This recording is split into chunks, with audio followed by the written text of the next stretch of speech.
Yeah, so our introduction to YANA, when Michelle was first pregnant with the twins, they said it might be a higher risk pregnancy because of the twins, and so they sort of prepared us for that. But on one day in February back in 2007, Michelle basically started to go into preterm labor at about 29 weeks. And so on our way out of the St. Joseph's Hospital, one of the nurses just handed me an envelope, and I asked what it was for, and she said it was $100 cash from YANA.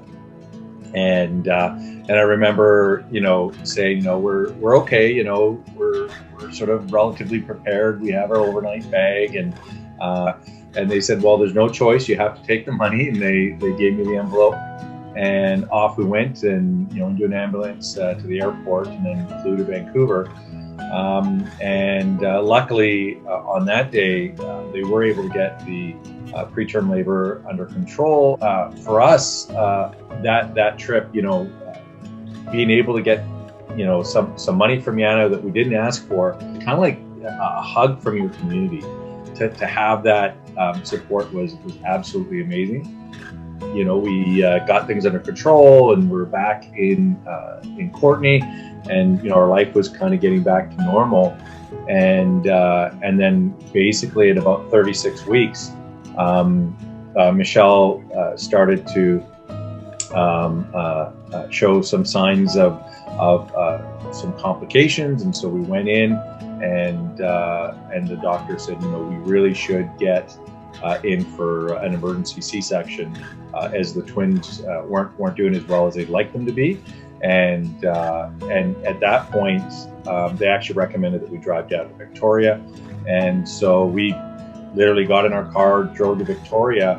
And while we were doing that, at the same time, unbeknownst to us, YANA was working in the background to get us a place to stay. So the twins were born, and Connor, he came out fairly normal. But when Megan was born, the doctors got pretty distressed. You could tell the nurses and doctors were getting pretty anxious, and we weren't sure what the problem was. And it probably was a good 15 minutes or 20 minutes before they were able to come and let us know that Megan was actually born with a cleft palate.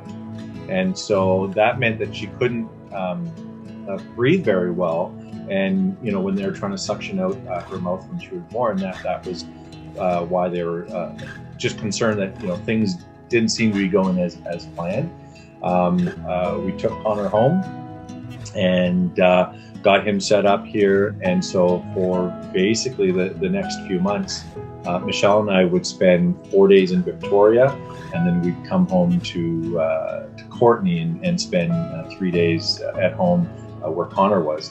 And probably at about 4 months, when Megan was about 4 months, we were able to finally come home with her, reunite her with Connor, and back then I wouldn't have to sit in between them. They could play with each other a little nicer.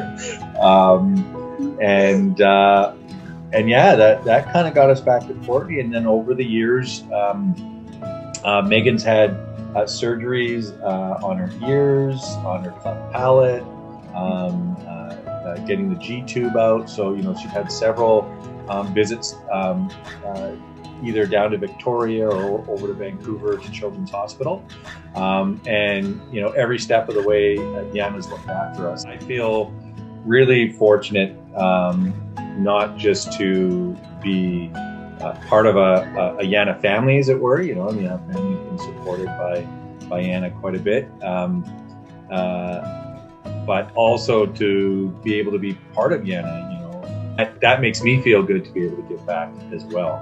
And I think knowing the impact that it has on families is I find that absolutely amazing. That support that you get from community, I can certainly say for myself, that's really wanted to make me give back to the community even more. And anytime I see the word YANA, I'm always like, okay, what can I do to help? And these guys are always willing to help, and give a hand. And that really speaks, you know, not just to how amazing YANA is and what it does for its families, but how the community responds to YANA and make sure that, you know, that YANA knows that the community supports it.